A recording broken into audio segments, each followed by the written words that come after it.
6টা দোয়া এবং জিকির আছে, যেই দোয়া জিকিরগুলো কোরআন হাদিসে বর্ণিত সকল দোয়া জিকিরের খোলাসা, সারমর্ম এবং নির্যাস।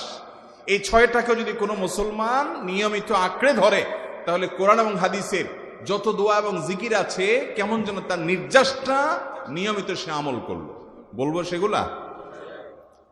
এই 6টা দোয়া এবং জিকিরের মধ্যে সর্বপ্রথম হলো নবী করিম সাল্লাল্লাহু আলাইহি সাল্লামের প্রতি দুরূদ প্রেরণ করা।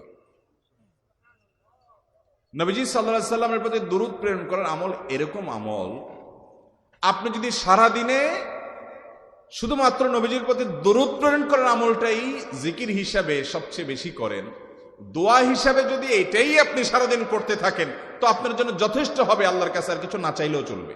দুরূদ মানে হলো নবীজির জন্য দোয়া করা। ভাই, আল্লাহ তার হাবিবকে রহম করবেন, আপনার আমার দোয়ার দিকে আল্লাহর তাকানোর কোনো ঠেকা আছে? নবীজি কি আমাদের দোয়ার কোনো মুখাপেক্ষী? কিন্তু আমরা তার জন্য দোয়া করলে ওই চান্সে আল্লাহ তাআলা আমাদের প্রতি অনুগ্রহ করবেন। একবার না, আপনি নবীজির প্রতি একবার রহমতের দোয়া করবেন, একবার দুরূদ পাঠ করবেন। মান সাল্লা আলাইয়া মাররাতান সাল্লাল্লাহু আলাইহি আশরা, নবীজি সাল্লাল্লাহু আলাইহি সাল্লাম বলেছেন, একবার আমার জন্য তোমরা দোয়া করলে, আমার প্রতি দুরূদ পাঠ করলে, আল্লাহ তাআলা তোমাদের জীবনে 10 বার 10 জায়গায় 10 টাইমস তোমাদের উপরে আল্লাহ তাআলা অনুগ্রহ করবেন।